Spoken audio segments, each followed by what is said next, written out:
पर वैसे वाले नहीं मैं। चलिए तो डाली हेडिंग मैकेनिज्म, और किसकी मैकेनिज्म है ये है एल्कीन टू अल्कोहल की, एल्कीन टू अल्कोहल। ठीक है, चलिए स्टार्ट करते हैं फिर। बहुत ही सिंपल गेम है।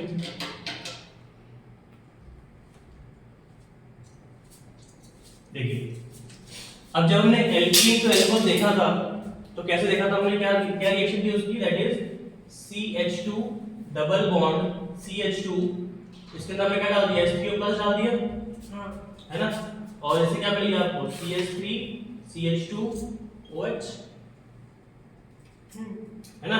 या फिर आप चाहो कंफ्यूजन मान लो हो रहा है तो उसको वैसे मत लिखो, उसको वैसे लिखो CH2 बॉन्ड HOH, है नहीं CH3CH, अरे एल्कीन होना चाहिए ना, OH।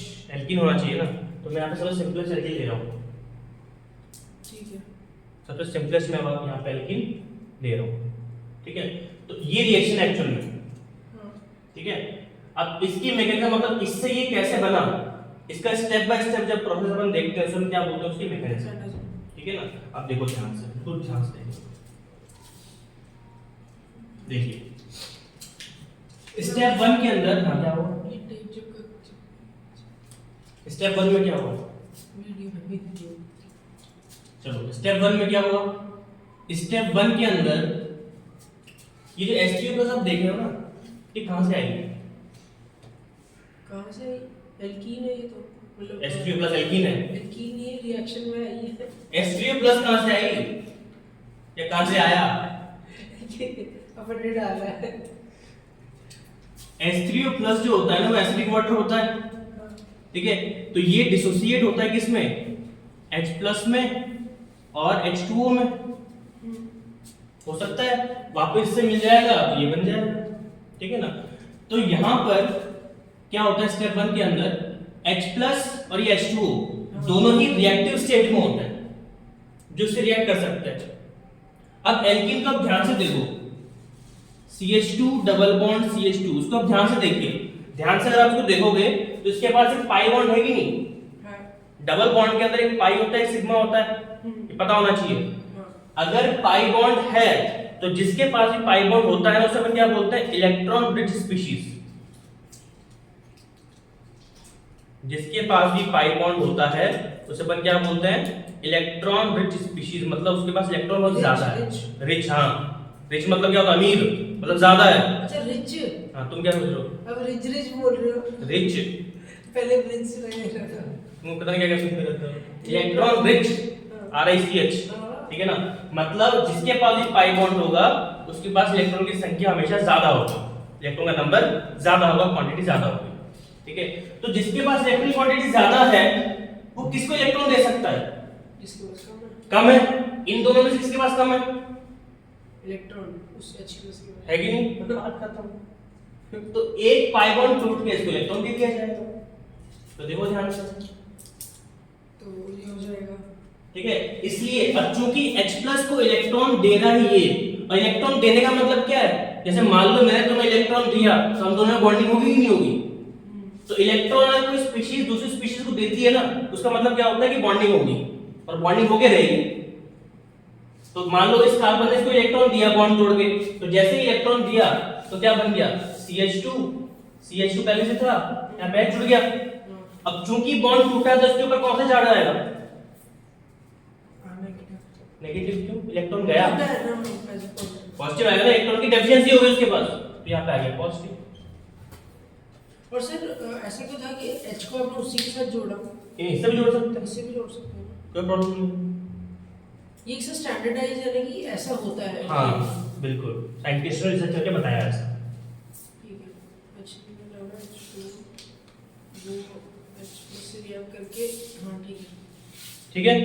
तो मुझे एक बात बताओ, क्या इस प्रोसेस के अंदर H प्लस ऐड हो रहा है, ऐड हो रहा है, और H प्लस को हम लोग क्या बोलते हैं, प्रोटॉन बोलते हैं, बोलते हैं ना। अब चूंकि प्रोटॉन इस प्रोसेस में ऐड हो रहा है इसलिए स्टेप 1 को हमेशा क्या बोला जाता है, protonation. First step is your protonation. मैं हर छोटी छोटी चीज लेके चल रहा हूँ, तो भूल ही नहीं चीज को, बाद में वीडियो और देख लेना, ठीक है। तो दिस इज स्टेप 1, इसमें कोई डाउट? तो पहले नोट करो, फिर स्टेप 2 में मूव करेंगे। बिल्कुल आराम से शांति से सीखना है इसको, ठीक है। चलो स्टेप 1 के बाद आते हैं अपन स्टेप 2 पे। स्टेप 2, अब स्टेप 2 के अंदर हम वही कंपाउंड लेंगे जो स्टेप 1 में बना था। देखो स्टेप 2 का जो रिएक्टेंट होगा वो कौन होगा? जो स्टेप 1 का प्रोडक्ट था, ठीक है ना। तो इसी कंपाउंड को मैं उठा रहा हूं यहाँ पे, CH2 प्लस, और क्या मैं CH2H को CH3 लिख सकता हूँ? ठीक है ना। अब मुझे एक बात बताइए कि CH2 पे पॉजिटिव चार्ज है, मतलब इसके पास इलेक्ट्रॉन नहीं है, नहीं है ना। अगर इलेक्ट्रॉन नहीं है तो किसी ऐसे से अट्रैक्ट होगा जिसके पास इलेक्ट्रॉन ज्यादा हो, तो क्या H2 से अट्रैक्ट नहीं हो सकता? हो सकता है कि नहीं हो सकता? H2 को हम लोग ऐसे लिख सकते हैं, सर इसमें पॉजिटिव चार्जेस का इलेक्ट्रॉन नहीं है। हाँ पॉजिटिव का मतलब इलेक्ट्रॉन नहीं गया है, उसके पास तो पॉजिटिव छोड़ता है वो। हाँ। फिर आपने H2 को क्यों ऐड किया उसके ऊपर? क्योंकि H2 ऐड हो गया था ना पहले, H2 ही बचा। सर इसके अंदर जो रिएक्शन है, इसके अंदर आपने बताया H3O पॉजिटिव जो है H3O, वो एल्कीन से क्या रिएक्शन करवानी है, तो अलग अलग थोड़ा ना अपन जब लिखते हैं जब तो एक बार में करवा देते हैं। हाँ जब लिखना होता है ऐसे लिखते हैं, तो ये मैकेनिज्म जानते हैं तो अलग करना होता है। हाँ। एक साथ लिखना तो पूरा जब भी एल्कीन के अंदर एसिडिक वाटर डालते हैं वो अल्कोहल बन जाता है। हाँ ठीक है, फिर H2 डाल दें, ठीक है। ठीक है। H प्लस क्यों डाल रहा हूँ? क्योंकि पहली बात तो पॉजिटिव पॉजिटिव रिपेल करेंगे, हाँ पहली बात। तो दूसरी बात ये तो कंज्यूम हो गया यहाँ पे, तो बचा केवल H2 तो बचा। और फर्स्ट वाली में H2O भी डाल सकते थे क्या? क्यों डाल सकते थे? क्या बताया था मैंने? पाई का मतलब क्या होता है? Electron rich. हाँ। इसके पास भी इलेक्ट्रॉन, इसके पास भी इलेक्ट्रॉन, तो रिपेल नहीं करेगा। H के पास नहीं है इलेक्ट्रॉन, कौन सा इसके पास? प्रोटॉन है ना। हाँ तो उसके बाद H होगा तो प्लस थोड़ी आता है। हाँ तो फिर इतना तो कॉमन सेंस लगाओ, हाँ H के पास अगर इलेक्ट्रॉन होता तो पॉजिटिव क्यों आता? हाँ प्रोटॉन है। अगर किसी के पास, ध्यान रखो चीज, किसी के पास भी पॉजिटिव अगर है ना तो उसके पास इलेक्ट्रॉन तो नहीं है कम से कम, चाहे कुछ भी हो, ठीक है ना। हाँ तो मैं से कह रहा था कि इससे कौन अटैच होगा? वाटर, क्योंकि वाटर के ऑक्सीजन के पास में 2 लोन पेयर है, एक पेयर में 2 इलेक्ट्रॉन, मतलब 2 पेयर में 4 इलेक्ट्रॉन है इसके पास। समझे कि नहीं समझे? तो ये इसको इलेक्ट्रॉन देगा, और जैसे इलेक्ट्रॉन देगा मतलब बॉन्डिंग होगी, इलेक्ट्रॉन देने का मतलब बॉन्डिंग करना।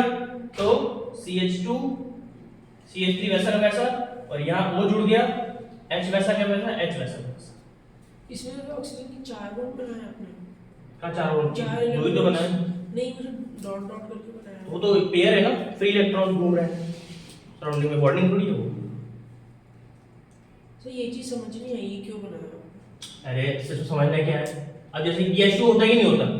ये H2 है, ये तो है ना। अब ऑक्सीजन के पास 4 इलेक्ट्रॉन इस तरह से फ्री घूमते रहते हैं, तो उसको अपन लोन पेयर की तरह बना लेते हैं। अब जैसे अमोनिया है NH3, उसके पास एक लोन पेयर होता है। हाँ, बॉन्डिंग कितनी करता है ऑक्सीजन? बॉन्डिंग 2 की करता है। तो फिर लोन पेयर कैसे आ गई? फ्री इलेक्ट्रॉन नाम की कोई चीज नहीं होती कि दुनिया में। तो काम है क्या है, तो फिर 2 क्यों लगाए? अरे 2 होते हैं उसके पास, होते हैं। उसके पास 2 होते हैं। ठीक है। और इसको और डिटेल में समझने के लिए ऑक्सीजन का एटॉमिक नंबर कितना होता है? 8 होता है कि नहीं होता? हाँ। तो मतलब कितने इलेक्ट्रॉन इसके पास में? 8 है तो 2 इलेक्ट्रॉन कितने हैं? कितने हैं? कितने हैं इसके पास? सर ऑक्सीजन के पास कितने इलेक्ट्रॉन होते हैं? 8 8 है ना। जितना प्रोटॉन नंबर उतना ही इलेक्ट्रॉन होगा। एटम आपका न्यूट्रल होता है कि नहीं होता?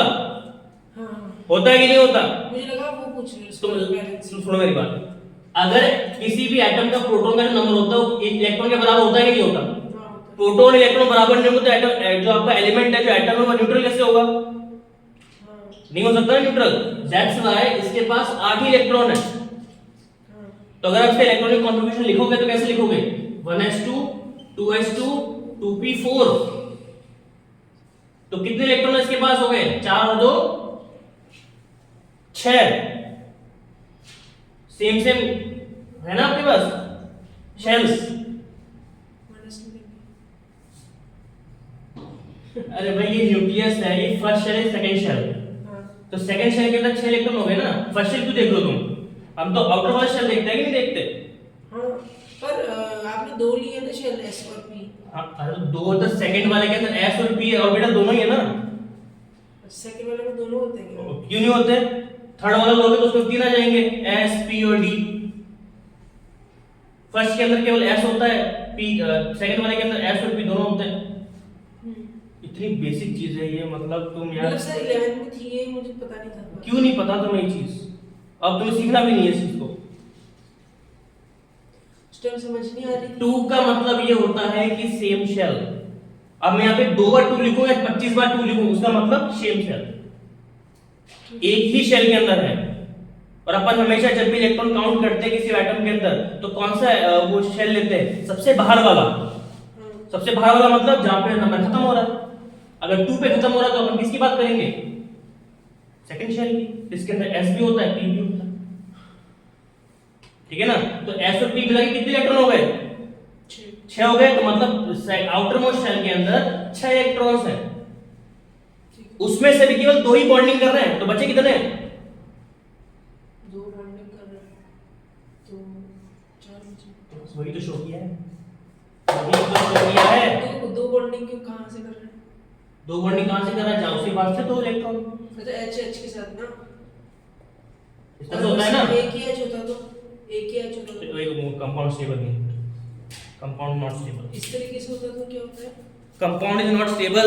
ये इस तरह से अच्छा, ये तो स्टेबल है, अनस्टेबल। 6 इलेक्ट्रॉन है ना, 6 बटे में है। 6 इलेक्ट्रॉन होते तो अनस्टेबल हो जाते हैं। 6 इलेक्ट्रॉन में स्टेबल है, 2 बॉन्डिंग करेगा तो और भी स्टेबल है। और भी स्टेबल है। क्या है? हाँ मैं क्या कह रहा था, भूला दिया। हाँ जब हाँ इस समझ में आ गया ना। ऑक्सीजन के आउटर मोस्ट में 6 इलेक्ट्रॉन होते हैं, जिसमें से 2 के साथ वो बॉन्डिंग कर रहे हैं, 4 इलेक्ट्रॉन फ्री, 2 लोन पेयर के प्रेजेंस में, ठीक है। सेकंड शेल के अंदर कार्बन के पास क्योंकि इलेक्ट्रॉन नहीं है, तो ऑक्सीजन का लोन पेयर क्या करेगा? इस पर अटैक करेगा, ठीक है। और जैसे अटैक करेगा तो इस तरह का स्ट्रक्चर बनेगा।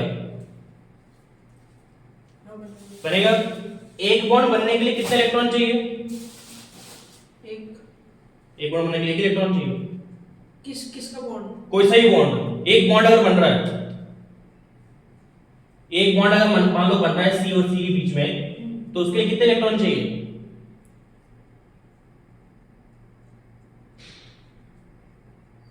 2। तो इतना सोच क्या रोज में आके रिसर्च करने सर का? मुझे नहीं पता, मैं क्या करूं? और कितनी बेइज्जती करोगे? अच्छा 2 चाहिए ना? हाँ 2 चाहिए, ये तो बेसिक है। तो फिर एक बॉन्ड बराबर 2 इलेक्ट्रॉन, सिंपल है ना। तो मैं ऐसे कह रहा था कि जब ऑक्सीजन ने कार्बन के साथ में बॉन्डिंग करी, तो कितने इलेक्ट्रॉन काम आए? 2 काम आ गए ना। 4 फ्री थे, 2 काम आ गए, 2 रह गए कि नहीं रह गए? लेकिन मैंने क्या बताया था, ऑक्सीजन कब स्टेबल है? जब उसके पास 2 लोन पेयर हो, मतलब 4 इलेक्ट्रॉन हो। तो एक पेयर तो डिस्ट्रॉय हो गया ना बॉन्डिंग करने के चक्कर में, तो इसके ऊपर क्या चार्ज आएगा? चार्ज क्या आएगा? 4 थे, 4 थे 2 चले गए। कैसे H+ और H2 में फिर H+ से रिएक्शन किया, एल्कीन का, एल्कीन यहाँ पे लिया CH2 double bond CH2, H+ डाला तो डबल बॉन्ड जो है पाई बॉन्ड है ना, उसमें सिंगल बॉन्ड भी होता है, पाई बॉन्ड भी होता है डबल बॉन्ड में। तो पाई बॉन्ड का जो एक इलेक्ट्रॉन है वो H+ ले लेगा उससे, नहीं बट वो जुड़ जाएगा उस पे H, इतना पता है मुझे, जुड़ जाएगा। फिर वो CH2 वो सिंगल बॉन्ड हो जाएगा, कि वो जुड़ना इसलिए, तो CH2 single bond CH2 bond में H हो जाएगा। फिर सेकंड स्टेप के अंदर वही लेंगे जो उसका रिएजेंट, नहीं जो उसका फर्स्ट वाली रिएक्शन में जो प्रोडक्ट है, वो सेकंड वाली रिएक्शन का रिएजेंट होगा। रिएजेंट या फिर रिएक्टेंट? रिएक्टेंट बोलते हैं उसको। रिएक्टेंट होगा, हाँ रिएक्टेंट होगा। वो ले लिया, उसको H को उसके साथ जोड़ दिया तो CH2 हो गया प्लस, और फिर सेकंड चीज जो ली थी H2O उसको लिख लिया आपने, फिर O के अंदर 4 बॉन्ड देता है वो, लोन नहीं, लोन पेयर, हाँ लोन पेयर 4 होता है, तो वो 2 तो उसके साथ बॉन्ड बनाएंगे CH2 के साथ, क्यों बनाएंगे वो पता नहीं क्यों बनाएंगे, अच्छा है ना, और फिर 2 बच्चे, दो बच्चे, मतलब उसके अंदर इलेक्ट्रॉन्स 2 बच्चे हैं, और 2 बॉन्डिंग क्यों बनाएंगे तुम्हें पता नहीं है? 2 बॉन्ड क्यों बनाएगा? हाँ नहीं पता तुम्हें? पता है ना, क्या क्या क्यों बनाएंगे 2 बॉन्ड? 2 ही क्यों बनाएंगे? 3 क्यों बनाएंगे? 4 क्यों बनाएंगे? क्योंकि CH2 जो है उसके ऊपर पॉजिटिव है, ऑक्सीजन की बात कर रहा हूँ मैं, ऑक्सीजन 2 ही बॉन्ड क्यों बनाता है? उसकी मर्जी, इसकी मर्जी है, ये चलेगी, ये लिखोगे तुम? ऐसे बात करता साइंस का स्टूडेंट? वो इसलिए बनाता है क्योंकि वो उससे हाईली स्टेबल हो जाता है। ऑक्सीजन की वैलेंसी 2 होती है भाई साहब। हाँ तो मतलब उससे वैलेंसी का मतलब, उसके ऊपर का चार्ज, वैलेंसी का मतलब ये होता है कि उसकी बॉन्ड बनाने की जो कैपेसिटी है ना वो 2 ही है according to its size and electronegativity. तो 2 वैलेंसी होने की वजह से वो 2 बॉन्ड बना रहा है। नाइट्रोजन की 3 होती है वैलेंसी, ये 3 बॉन्ड बनाता है। और CH2 के साथ ही क्यों बना रहा है? किसी के साथ जिसके पास भी एटम की कमी होगी ना उससे बॉन्ड बना अच्छा लेगा। इसके पास कमी थी ना, प्लस था ना उसके अंदर, तो फिर बना लेगा तो फिर H इसमें आएंगे। चलो डाल बैठे फ्रॉम कार्बोनिक कंपाउंड्स। हाँ नेक्स्ट मैकेनिज्म के बाद में from carbonic compounds, carbonyl compounds to alcohol. हाँ फ्रॉम कार्बोनिक प्रिपरेशन चल रहा है अभी, देखते प्रिपरेशन और बच्चे में। तो from carbonic compounds,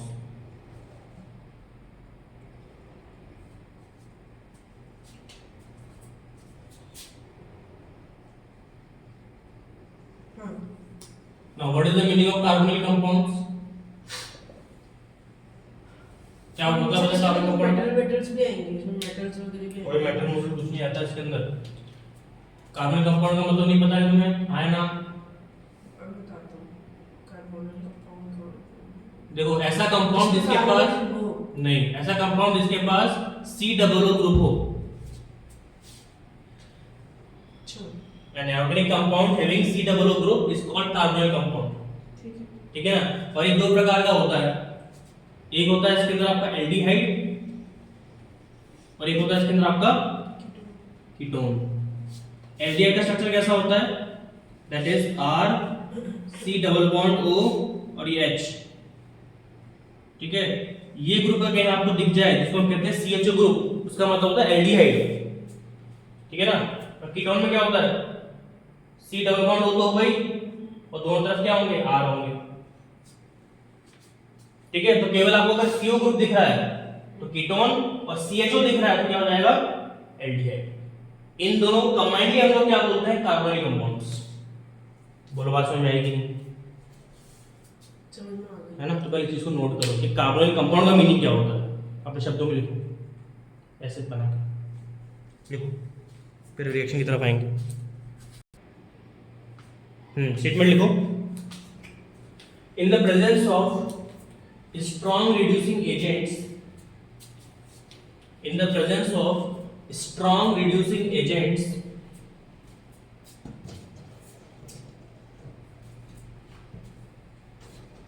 in the presence of strong reducing agents, aldehyde or ketone produces alcohol।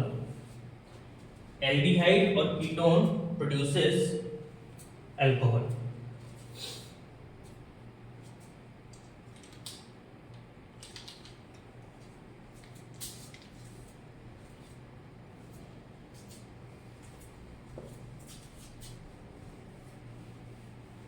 इसमें एक छोटा सा चार्ट है, वो चार्ट भी बनाओ।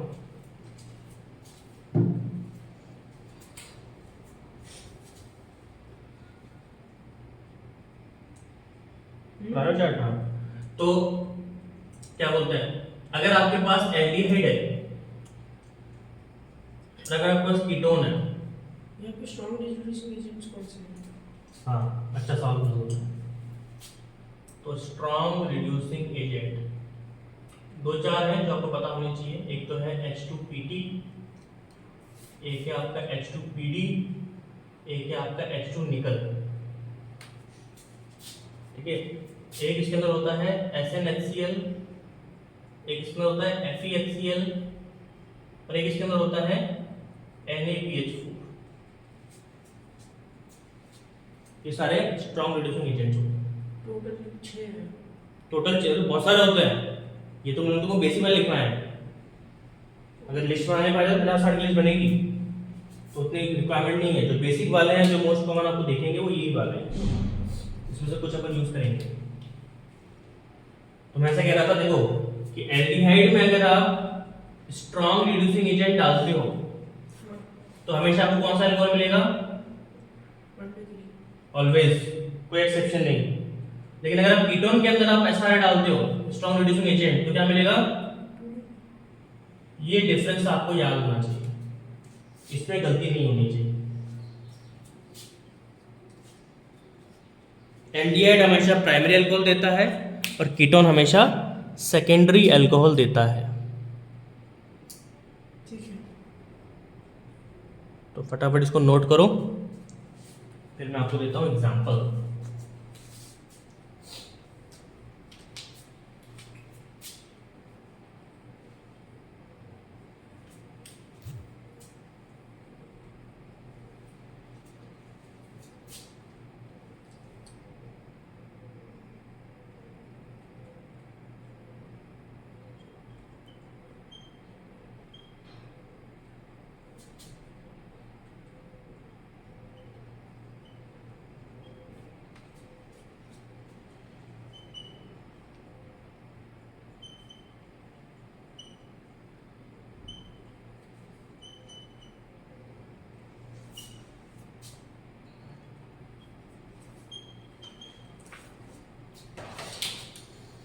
ये देखिए, पहला वाला है एल्डिहाइड, दूसरा वाला है कीटोन।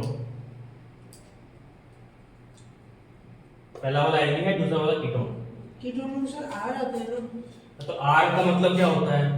कोई भी कार्बन ग्रुप नहीं होता, कोई भी कार्बन कंपाउंड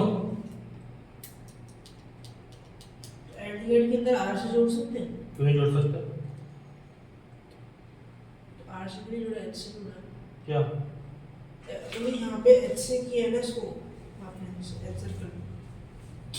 अरे वो तो आइडेंटिफिकेशन मार्क है, किसी भी कंपाउंड के अगर आपको ये दिख जाए तो वो एल्डिहाइड है। अब आर हो कुछ भी हो, CHO और कहीं पे आपको दिख रहा है तो वो क्या एल्डिहाइड है, और कहीं भी अगर आपको ये दिख रहा है CO तो वो कीटोन है। आइडेंटिफिकेशन मार्क है तो ऊपर वाला मैं एल्डिहाइड क्यों बोल रहा हूं? ऊपर वाला एल्डिहाइड है क्यों बोला मैंने कि एल्डिहाइड है? क्योंकि उसके में CO के साथ साथ H भी था, समझे? और इसको मैं कीटोन क्यों बोल रहा हूं? H नहीं है, याद रखना इसको। तो जब आप एल्डिहाइड की रिएक्शन करवाओगे SRA के साथ में, तो बस करना कुछ नहीं, दोनों के अंदर एक बॉन्ड तोड़ना है और दोनों के पास H लगाना है। समझे कि नहीं समझे? भाई अभी क्या दिख रहा है आपको? तो ये मुझे ये दिख रहा है आपको, बस एक बॉन्ड तोड़ देना है। एक बॉन्ड तोड़ा, H लगाया दोनों तरफ, ठीक है? तो जैसे मैं इसको करूंगा तो CH3CO H पहले से था ही, है ना? H पहले से था ही, एक H यहां लगाया और एक H, तो क्या इसको कंबाइन लिया पर क्या बोल सकते हैं? क्या बोलेंगे इसको? CH3CH 2CH और फिर OH अल्कोहल। ठीक है, तो क्या ये प्राइमरी नहीं हुआ? हाँ हो गया ना प्राइमरी। जैसे अगर उल्टे में कंफ्यूजन लग रहा है सीधा बना लो, CH3 CH2 OH, ठीक है, तो ये प्राइमरी अल्कोहल बनता है। इनके नीचे अगर आपने इनके नीचे बॉन्ड नहीं बनाया, इसका मतलब है ना बॉन्ड? बॉन्ड तो है, हाँ, बनाए नहीं मतलब नहीं है, आप बॉन्ड नहीं बनाओ चल जाएगा, है ना? कीटोन से हमेशा क्या बनता है? 2 डिग्री करना भाई है, बॉन्ड तोड़ना है, एक हाइड्रोजन लगा देना है, तो लगाओ CH3 CO CH3 पहले से था ही, इधर एक H लगाया और इधर एक H लगा दिया। तो क्या बन गया ये, कैसे लिख सकते हैं इसको? और CH3OH ये बन गया 2 डिग्री अल्कोहल, क्योंकि OH जिस कार्बन से जुड़ा हुआ है वो खुद 2 कार्बन से जुड़ा है। पता था ना डिग्री कब डिसाइड करते हैं, ध्यान रखना है इसको। डिग्री में आगे सर पर यहाँ पे आपने कीटोन था ये, और इसके अंदर H ऐड कर दिया ना अपन को। हाँ तो यहाँ पे किया है बीच में, उसके अंदर सबसे पहले काम तो क्या करते हैं कि डबल बॉन्ड में से सिंगल कर देते हैं उसको। पहले बात तो डबल बॉन्ड में से एक बॉन्ड तोड़ के एक बॉन्ड टूटा, मतलब एक एक वैलेंसी वेकेंट हो गई। हाँ भाई 2 बॉन्ड है, एक तोड़ दिया मतलब एक वैलेंसी इसकी वेकेंट हो गई, एक वैलेंसी इसकी वेकेंट हो गई, तो एक ही आपने हाइड्रोजन जोड़ दिया दोनों तरफ। ठीक है ना, नोट कर लो इसको, फिर आगे बढ़ते हैं।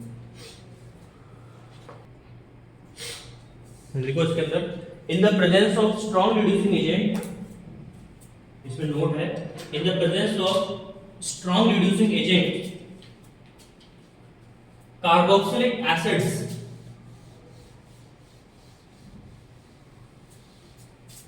in the presence of strong reducing agents carboxylic acids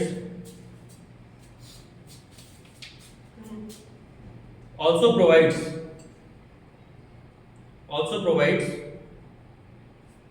primary alcohol।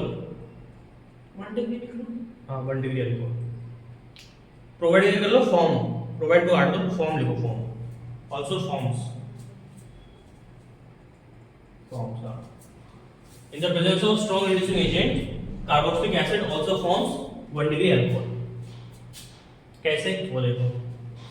अब मेरी बात ध्यान सुनो, मैंने क्या बताया था कि C डबल ग्रुप जहां पर होता है उसको क्या बोलते हैं, कार्बोनिल कंपाउंड। और इसके कितने पार्ट होते हैं, 2 पार्ट। अगर C डबल के साथ में H आ गया, सर आप जो एरो बना रहे हो, कहां है एरो नहीं जो ये डंडे बना रहे हो ये बॉन्ड्स है, बॉन्ड्स नहीं है ये वाले किसी ये तो सब ना, ये मतलब इसके साथ कुछ अटैच कर सकते हैं, और जैसे CH3 अटैच कर दिया, हाँ है ना, अटैच कर सकते हैं। तो कुछ नहीं आना चाहिए। इसके 2 पार्ट होते हैं, पहला पार्ट इसके अंदर C के साथ H जुड़ा हो तो उसे अपन क्या बोलते हैं, एल्डिहाइड। और अगर C के साथ केवल कार्बन ही जुड़े हो, H जुड़ा हुआ नहीं हो तो उसे अपन क्या बोलते हैं, कीटोन। मतलब अगर R जुड़े हो, R का मतलब कार्बन ही होता है, ठीक है ना। लेकिन एक तीसरा टाइप और है कि भाई C डबल O तो हो और R भी हो, लेकिन साथ ही साथ यहाँ पे OH भी हो। जहां पहले H आ रहा था, R आ रहा था, अब आ गया OH, ठीक है। तो इसको अपन क्या बोलते हैं कंबाइंडली, C डबल OH। तो अगर ये एल्डिहाइड है, ये कीटोन, तो ये क्या बन जाएगा, कार्बोक्सिलिक एसिड। और वो ऊपर क्या था, carboxyl group, carbonyl group, carboxyl, carbonyl मैंने क्यों वो कार्बोनाइल हाँ NYL, समझे कि नहीं समझे। तो अगर एल्डिहाइड कीटोन का रिडक्शन करके हम लोग अगर अल्कोहल प्राप्त कर सकते हैं, तो इसका रिडक्शन करके क्यों प्राप्त नहीं कर सकते। सर रिडक्शन कैसे हुआ यहाँ पे, हाइड्रोजन C जुड़ा गया हमें, H लगा तो रिडक्शन हो गया। ठीक है। तो इसको मिटाते हैं और रेशियो लिखते हैं।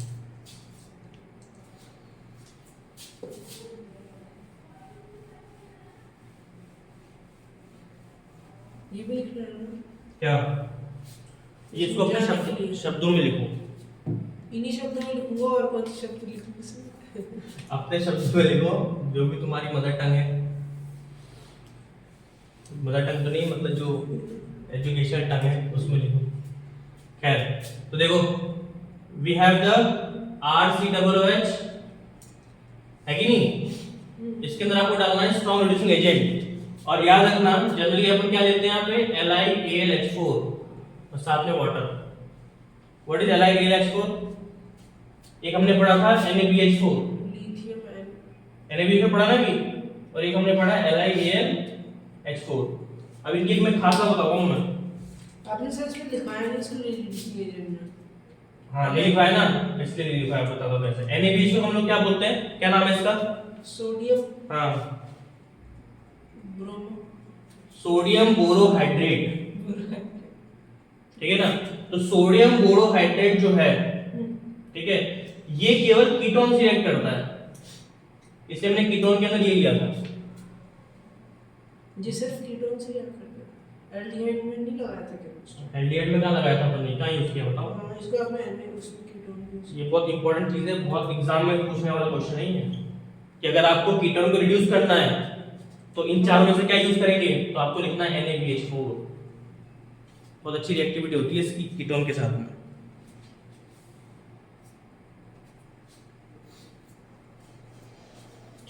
ठीक है, और जो आपको ये देखो ना LiKLH4, हाँ क्या नाम है इसका? Lithium aluminium hydroxide hydride, lithium aluminium hydride. और ये केवल रिएक्ट करता है किससे? ऑक्सीजन आयन ऑक्साइड नहीं होगा, कार्बोक्सिलिक एसिड से। तो ये सिग्नेचर रिएजेंट्स हैं, तो ध्यान रखना, इसको कहते हैं सिग्नेचर रिएजेंट्स।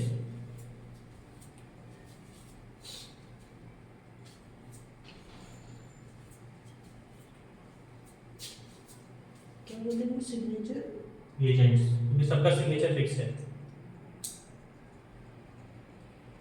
अगर एल्डिहाइड को रिड्यूस करना है हाँ, फिर तो जो है वो 4-5 लिखा है, जो कुछ भी यूज कर लो, इसके हाँ। अलावा कुछ भी यूज कर लो NaBH4 के अलावा,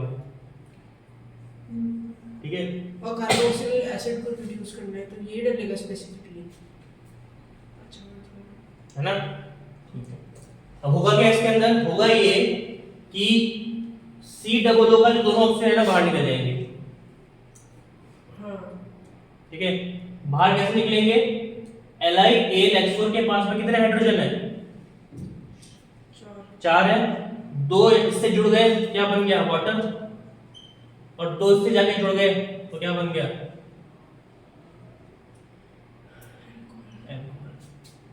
तो देखो हुआ क्या, डबल डबल बॉन्ड टूटा, ऑक्सीजन हटा, 2 बॉन्ड बन गया, हाइड्रोजन जुड़ गया, तो चारों हाइड्रोजन कंज्यूम हो गए। This is called primary electron. तो ये बहुत इंपॉर्टेंट चीज है। प्राइमरी का ऐसा नहीं है, प्राइमरी नहीं है, पक्का प्राइमरी नहीं है, सोच समझ के बोलो। कार्बन 3 से जुड़ा हुआ है काय कार्बन 3 से जुड़ा हुआ है, पर वो नहीं है ना कार्बन की, तो बस मतलब जुड़ा हुआ भी 3 कार्बन की चेन से होना चाहिए। हाँ कार्बन से जुड़ा होना चाहिए के कंपाउंड से, पर एक से तो जुड़ा होना ही चाहिए ना एटलीस्ट।